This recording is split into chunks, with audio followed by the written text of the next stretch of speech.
Certo, crianças, vamos para mais uma aula.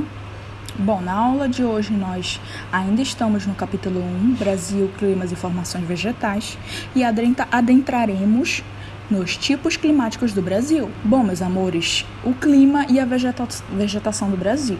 Então, olha só, o Brasil, ele ocupa uma área de cerca de 8,5 milhões de quilômetros quadrados, certo? Desse total, cerca de 90% está localizada entre os trópicos de Câncer e Capricórnio. Daí o termo de país tropical. Bom, na natureza, todos os elementos são interdependentes, certo? Devemos entender que a temperatura e a umidade de uma região, elas influenciam as características de uma vegetação. Algumas espécies de vegetais, elas se desenvolvem somente em uma área de clima quente e úmido, enquanto outras só ocorrem em áreas de clima quente e seco. A vegetação, por sua vez, ela interfere de fato no clima por meio da evapotranspiração. E ela vai transportando umidade da superfície terrestre para as camadas mais elevadas da atmosfera. Algumas características dos climas do Brasil estão presentes em grande parte do território, certo? A temperatura média elevada, muita chuva durante o ano e formações vegetais típicas, tudo bem? Como florestas equatoriais e diversas formações tropicais como o cerrado, a caatinga e outros que veremos em detalhes. Isso não quer dizer que o clima e a vegetação do Brasil não sejam uniformes, tudo bem? Então observem, basicamente, a linha do Equador e o Trópico de Capricórnio, tá? Elas cortam o Brasil. Bom, e aí existem tipos climáticos do Brasil, tudo bem, meus amores? Então observem a vegetação e o clima. Então, a vegetação e o clima, elas dependem uma da outra, tá? O clima influencia na vegetação, tudo bem? Bom, e aí nós adentraremos agora nos tipos climáticos do Brasil, de fato, tá? O primeiro é o tropical semiárido, tá? Ele estende-se do sertão do Nordeste até o norte de Minas Gerais. A massa quente seca, chuvas escassas e irregulares, e tem menos de 700 milímetros anuais, a menor média do país, tá? Ela concentra em 3 meses do ano no verão. Ocorre de não chover por período de 1 ou mais anos, ocasionando as conhecidas secas, tá? E as temperaturas altas lá estão acima de 25 graus Celsius ao ano. Tudo bem? Então, observem comigo, tá? Basicamente, explicando devido à circulação das massas de ar que chegam, tá, ao relevo da região do Planalto da Borborema, tá? Que quer dizer terra infértil e estéril. Então, olha só, ela está inserida nos estados de Piauí. Então, olha só, eu quero que vocês observem nesse mapa, tá? Esse mapa, ele se chama Polígono das Secas, tudo bem? E ele basicamente vai inserir alguns estados, tá? Os estados do Piauí, do Ceará, do Rio Grande do Norte, Paraíba, Pernambuco, Alagoas, Sergipe, Bahia e Minas Gerais, uma parte de Minas Gerais, tá? E por que polígono das secas? Bom, esse termo, ele designa uma região concentrada na região Nordeste, tá?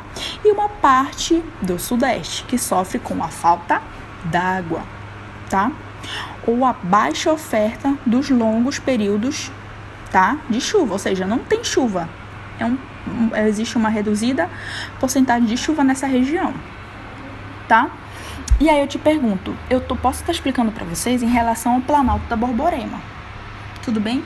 Bom, você deve estar se perguntando, mas por que não chega água nesses estados? Bom, gente, basicamente é o seguinte, tá? O relevo, ele é interplanáutico.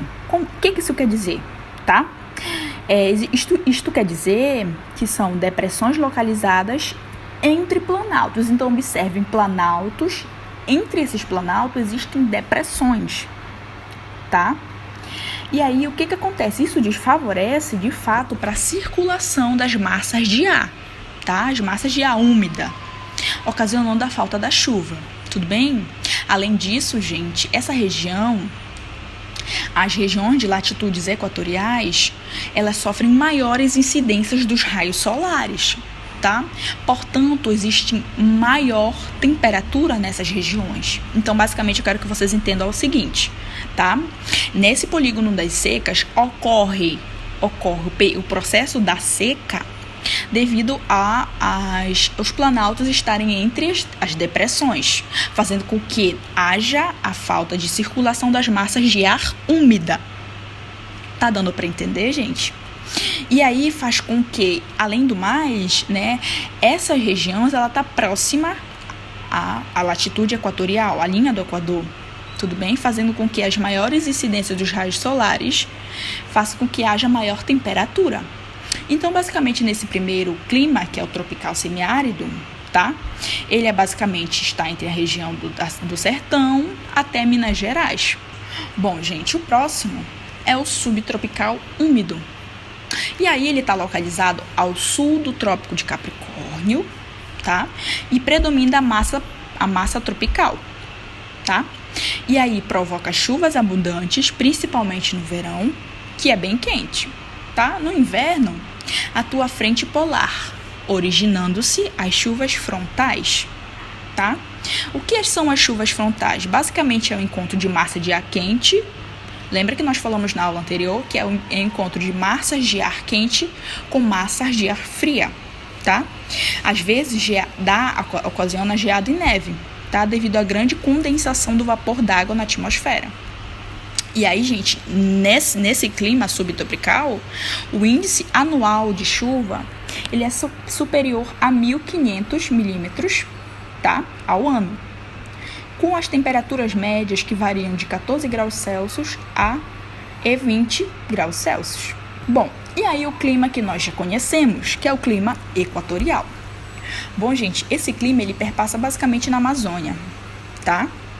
Ao longo de todo o ano. E a massa de ar que nós já falamos é a massa de ar equatorial, que é uma característica quente e úmida, tá? Favorecendo a umidade. E aí nós iremos falar, né, basicamente da evapotranspiração, tá? Dos vegetais. E aí, olha só, esse clima, tá? Essa evapotranspiração, ela é a mais rica da bacia hidrográfica mundial, tá? Como eu já falei, ela sofre influência dessa massa de equatorial no litoral. No inverno, gente, a frente fria, ela leva a friagem, que vai até o sul do sudeste da região, tá? As médias térmicas mensais, elas variam de 25 graus Celsius a 28 graus Celsius, ocorrendo a baixa amplitude térmica, tá? E olha só, gente, o índice de chuva é basicamente de 1.500 a 2.500 milímetros por ano, tá? Com o período de seca. Ocorre os ventos alísios, tudo bem? Certo, gente? De 2 hemisférios. As chuvas de convecção, que é o ar quente ascendendo carregado da umidade, tá? Provocando a condensação do vapor de água da atmosfera ao encontrar, certo, gente, temperaturas baixas na altitude. Tudo bem? Então, basicamente, eu quero que vocês entendam esse clima equatorial. Basicamente, a característica dele é quente e úmido, tá? E o processo de evapotranspiração dos vegetais, das plantas, certo? Bom, meus amores, o clima litorâneo úmido. Bom, do litoral sudeste até o nordeste, ele é influenciado pela massa tropical atlântica. E ele abrange a faixa próxima ao litoral, desde o Rio Grande do Norte até parte setentrional, ou seja, a parte norte de São Paulo. No interior, a massa polar, em forma de frente fria, ela desloca essa massa tropical, tá? E aí faz com que os verões sejam chuvosos, com exceção do litoral nordestino, em que chove mais no inverno com a influência da massa equatorial, ocorrendo as chuvas orográficas, tá? Ou chuvas de relevo nas áreas montanhosas, basicamente na Serra do Mar e da Chapada da Borborema, certo, meus amores? Então, basicamente, nessa aula, eu quero que vocês compreendam os climas que perpassam na região daqui do Brasil, nas regiões do Brasil, tá? Tropical semiárido, subtropical úmido, o equatorial e o litorâneo úmido, certo, gente? Bom, eu quero que vocês analisem na página 13 as questões 1, 2, 3 e 4, tá? Então, eu espero que vocês tenham compreendido essa aula, tudo bem? Na próxima aula, nós iremos continuar resolvendo os exercícios. Então, a cada aula, cada intervalo de aula, de assunto dado, nós resolveremos exercícios. Eu espero que vocês respondam esses exercícios para nós juntos, para que nós juntos consigamos resolver esses exercícios juntos, tá, gente? Espero que vocês tenham compreendido. Qualquer dúvida, entre em contato comigo. Fiquem com Deus.